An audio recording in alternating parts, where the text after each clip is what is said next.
आज की यह वीडियो बहुत ही रोचक और रहस्यमयी है, जिसमें हम आज आपको एक रहस्यमयी गुड़िया के बारे में कहानी सुनाने जा रहे हैं। ये गुड़िया बहुत ही ज्यादा भूतिया है और इसका नाम है अन्नाबेले डॉल। आप में से शायद ज्यादा लोगों ने इस डॉल के बारे में सुना होगा, लेकिन हम आपको आज इस डॉल के बारे में पूरी कहानी सुनाएंगे, जो शायद आपने पहले कभी नहीं सुनी होगी। आज की भूतिया स्टोरी शुरू करने से पहले मेरी आपसे रिक्वेस्ट है कि आप मेरे इस चैनल टीचिंग थ्रेड्स को सब्सक्राइब कर लें और इस वीडियो को लाइक और शेयर भी कर दें, ताकि हम ऐसी और भी रहस्यमयी कहानियां आप लोगों के लिए लेकर आते रहें। चलिए शुरू करते हैं आज की यह कहानी। यह कहानी एकदम सच्ची घटना पर आधारित है, जिसका पता इस बात से लगता है कि आज भी ये डॉल ऑकल्ट म्यूजियम, जो कि मोनरो में है, उसमें एक डिब्बे में तंत्र मंत्र से बंद कर रखी हुई है। अन्नाबेले नाम की इस भूतिया डॉल की कहानी शुरू होती है 1918 से। अमेरिका के एक लेखक जॉनी ग्रुएल, जो बच्चों के लिए कहानियां और कॉमिक्स लिखते थे, उन्होंने 1918 में अपनी एक बुक रैगेडी एन स्टोरीज में अन्नाबेल डॉल का सबसे पहले जिक्र किया था। जॉनी ने इस किताब में अपने साथ हुई एक सच्ची घटना के बारे में लिखा था। इस कहानी में जॉनी बताते हैं कि एक दिन वह अपने घर के बैकयार्ड में घूम रहे थे, तभी उन्हें घर के बैकयार्ड में एक डॉल पड़ी हुई दिखाई दी। जॉनी ने उस डॉल को इससे पहले कभी अपने घर में नहीं देखा था। उन्होंने उस डॉल को उठाया और अपने सभी पड़ोसियों से पूछा कि कहीं यह उनमें से किसी की तो नहीं है, लेकिन उनके सभी पड़ोसियों ने मना कर दिया कि यह उनकी नहीं है। जॉनी फिर सोचने लगे कि आखिर उनके घर पर यह डॉल कहां से आ गई। उन्होंने ज्यादा ध्यान नहीं देकर यह डॉल अपनी बेटी मार्सेला को दे दी। मार्सेला उस समय बहुत छोटी थी, इसलिए उसने उस डॉल को देखकर बहुत खुशी महसूस की और उसे डॉल बहुत पसंद आई। इसके बाद मार्सेला हर समय उसी डॉल के साथ खेलती रहती थी। उसे उस डॉल से बहुत ज्यादा लगाव हो गया था और वह एक पल के लिए भी डॉल को अपने से दूर नहीं करती थी। मार्सेला अकेले घर में उस डॉल के साथ बैठी रहती थी और उससे बातें करती रहती थी। जॉनी को कभी कभी यह सब देखकर कुछ अजीब भी लगता था, लेकिन फिर भी वह मार्सेला को छोटी बच्ची समझकर उसे डॉल के साथ खेलने देते थे। जब मार्सेला की उम्र 13 साल हुई तो वह एक बहुत ही खतरनाक बीमारी से पीड़ित हो गई।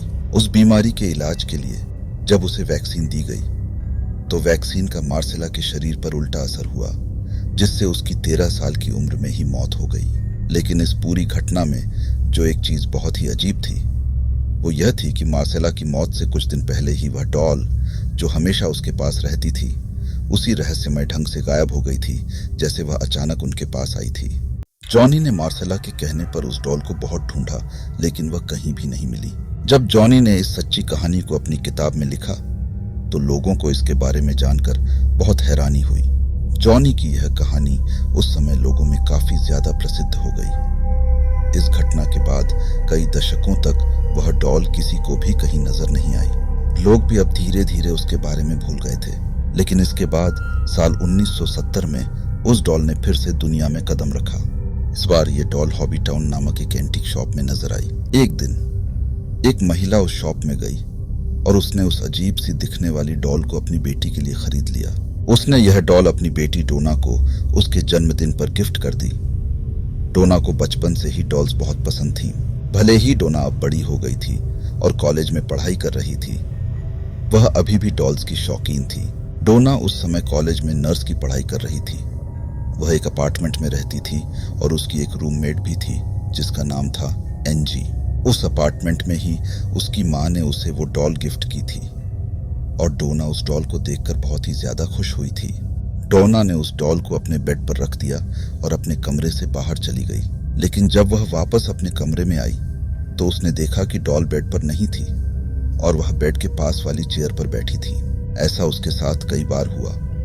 वह और उसकी दोस्त जब कॉलेज से आते थे, तो वे देखते थे कि डॉल को उन्होंने जहां पर रखा था, वह अब वहां से कहीं और बड़ी होती थी। धीरे धीरे यह सब बहुत ज्यादा बढ़ गया।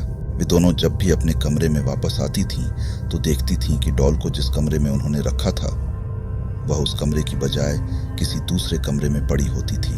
कुछ हफ्ते बाद उन्हें ये सभी घटनाएं बहुत ही ज्यादा डरावनी लगने लगी। एक शाम को जब वे दोनों अपने कमरे में वापस आईं, तो उन्होंने अपने कमरे में कुछ कागज पड़े हुए देखे, जिनके ऊपर लिखा हुआ था हेल्प अस। डॉल की स्थिति बदलना अब उन दोनों के लिए जैसे एक आदत सी लगने लगी थी। लेकिन एक रात जब वे दोनों अपने अपार्टमेंट में गईं, तो उन्होंने देखा कि डॉल उसी जगह पर रखी हुई थी जहां पर वे दोनों उसे जाते समय छोड़ गई थी। डोना को कुछ अजीब सा महसूस हो रहा था और वह ध्यान से डॉल को देखने लगी। तब उसने देखा कि डॉल की आंखों से खून बह रहा था। इसके बाद उन्होंने एक पैरानॉर्मल इन्वेस्टिगेटर को बुलाया। उस इन्वेस्टिगेटर ने जब उस डॉल से बात की तो उसने बताया कि इसके अंदर एक मरी हुई लड़की की आत्मा है जिसका नाम था अन्नाबेले हिगिंस। उस डॉल के अंदर मौजूद आत्मा ने बताया कि वह पहले उसी जमीन पर रहती थी जहां अब डोना और एंजी का अपार्टमेंट है।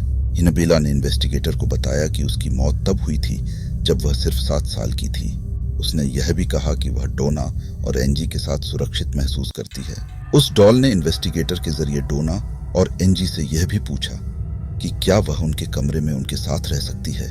डोना और एंजी को एनाबेला की कहानी सुनकर दुख हुआ और उन्होंने सोचा कि एक 7 साल की छोटी बच्ची उन्हें भला क्या नुकसान पहुंचा सकती है, तो वे दोनों उसे अपने साथ रखने के लिए मान गईं। डोना और एंजी का एक दोस्त था जिसका नाम लू था। वह भी उनके साथ वाले कमरे में ही रहता था। लू के हिसाब से उन दोनों का डॉल को अपने साथ रखना ठीक नहीं था क्योंकि वह डॉल एक भूतिया डॉल थी। लू को वैसे भी वह डॉल पहले दिन से ही अजीब सी लग रही थी और उसे बिल्कुल भी पसंद नहीं आई थी। डॉल के साथ कुछ दिन अच्छे से बीत गए, लेकिन डोना को नहीं पता था कि जिस डॉल के अंदर वह एक छोटी सी बच्ची की आत्मा समझ रही है, उसकी यह बात जल्द ही गलत साबित हो जाएगी। एक रात लू अपने कमरे में सो रहा था। उसकी नींद अचानक आधी रात में खुल गई। उसने नोट किया कि वह अपने शरीर को हिला नहीं पा रहा है। वह बहुत ही ज्यादा घबराया और तभी उसे एक बच्चे की हंसी सुनाई दी। उसने दरवाजे की तरफ देखा तो एनाबेला डॉल धीरे धीरे उसकी तरफ आ रही थी। वह अपने शरीर को हिला नहीं पा रहा था। एनाबेला लू के बिल्कुल पास आ जाती है और उसका डरावना और अजीब सा चेहरा देखकर लू डर के मारे बेहोश हो जाता है। सुबह जब उसे होश आया तो उसने डोना के कमरे में देखा कि एनाबेला डॉल वहीं पर थी। लू इस बात को समझ नहीं पा रहा था कि जो उसने रात को अनुभव किया था वह सिर्फ एक सपना था या फिर हकीकत। उस दिन लू और एंजी अपार्टमेंट में सिर्फ दोनों ही थे। अचानक डोना के कमरे से उन्हें एक अजीब सी आवाज सुनाई दी। उन्होंने सोचा कि शायद कोई चोर अपार्टमेंट में घुस आया है। लू धीरे धीरे डोना के कमरे में गया और देखा कि वहां पर कोई नहीं था, सिर्फ एनाबेला डॉल थी जो नीचे फर्श पर पड़ी हुई थी। लू डॉल को देख ही रहा था कि अचानक उसे महसूस हुआ कि उसके पीछे कोई है। उसने पीछे मुड़कर देखा, लेकिन उसके पीछे कोई नहीं था। अचानक लू को अपनी छाती में जोर से दर्द महसूस होने लगा। जब उसने अपनी छाती पर देखा तो उसे नाखून के निशान दिखे जैसे किसी ने उसे नोचा हो और उसके जख्मों से खून बहने लगा। इसके बाद उनके अपार्टमेंट में रोज ही अजीब सी चीजें होने लगी। डोना और एंजी को लगा कि 7 साल की बच्ची ऐसा कभी नहीं कर सकती। उन्होंने उस डॉल की सारी हरकतें नोट करना शुरू कर दी और उस पर शक करना शुरू कर दिया। एक दिन उन्होंने अपने अपार्टमेंट में एक प्रीस्ट को बुलाया जिनका नाम था फादर हेगन। फादर हेगन ने जब एनाबेला डॉल को चेक किया तो उन्होंने कहा कि यह उनके बस की बात नहीं है। उन्हें इस आत्मा की जांच करने के लिए किसी बड़े प्रीस्ट से संपर्क करना चाहिए। तब उन्होंने फादर कुक, जो उस समय बहुत बड़े प्रीस्ट थे, उनके साथ संपर्क किया और फादर कुक ने बाद में जाकर एड और लॉरेन वॉरेन के साथ संपर्क किया। एड वॉरेन ने अपार्टमेंट में जाकर डोना, एंजी और लू के साथ बात की। जब उन्होंने एनाबेला डॉल पर जांच की तो उन्हें पता चला कि इसके अंदर केवल 7 साल की बच्ची की आत्मा नहीं है, बल्कि एक शैतान की आत्मा है जो एक छोटी लड़की बनने का नाटक कर रहा था। और उसकी मंशा प्यार पाने की नहीं थी, बल्कि उसकी मंशा डोना और उसके दोनों दोस्तों के शरीर में प्रवेश करके कब्जा करने की थी। डोना ने उस डॉल को वॉरेंस को सौंप दिया। एड और लॉरेन वॉरेंस ने उस डॉल को अपने साथ रखने का फैसला किया। एड ने एनाबेला डॉल को अपनी कार की बैक सीट पर रख दिया। जब वे डॉल को अपने घर ले जा रहे थे तब उन्हें कार में एक अजीब सी गर्मी महसूस हो रही थी। बीच बीच में कार की स्टीयरिंग और ब्रेक्स भी काम करना बंद कर रहे थे। एक जगह पर तो कार का बैलेंस पूरी तरह से बिगड़ गया था और इसी कारण एड ने एनाबेला पर शुद्ध जल छिड़क दिया। वे उस डॉल को शांत करने में सफल हो गए और सुरक्षित रूप से अपने घर पहुंच गए। उन्होंने भी शुरुआती कुछ दिनों में नोटिस किया कि एनाबेला अपने आप ही घर के दूसरे कमरों में पहुंच जाती थी। एक कैथोलिक प्रीस्ट जिनका नाम फादर जेसन ब्रैडफोर्ड था एक दिन एनाबेला डॉल को देखने के लिए एड और लॉरेन वॉरेंस के घर आए। डॉल को देखने के बाद उन्होंने उसे उठाया और कहा कि तुम सिर्फ एक डॉल हो, तुम किसी को चोट नहीं पहुंचा सकती।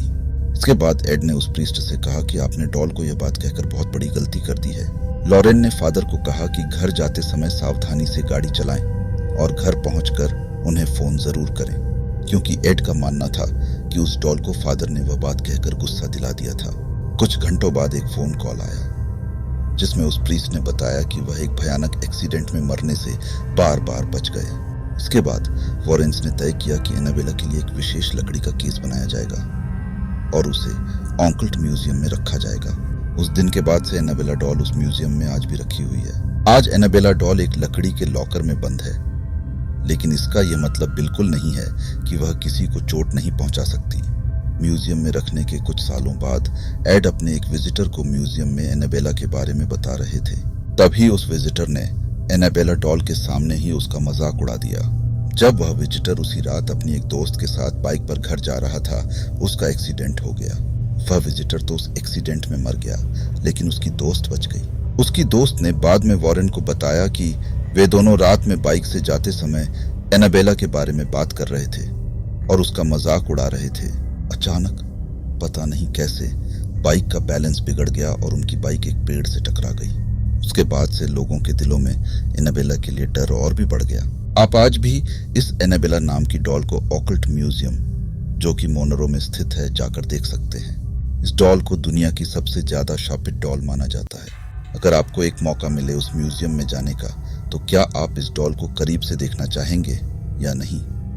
हमें कमेंट करके जरूर बताएं। ऐसी और भी रहस्यमयी कहानियां सुनने के लिए मेरे इस चैनल को सब्सक्राइब कर लें और इस वीडियो को लाइक और शेयर कर दें। साथ ही आप कमेंट करके बता सकते हैं कि अगली कहानी आप किस रहस्यमयी चीज के बारे में सुनना चाहेंगे। आज के लिए बस इतना ही। मिलते हैं अगली वीडियो में एक और कहानी के साथ। तब तक के लिए बाय बाय।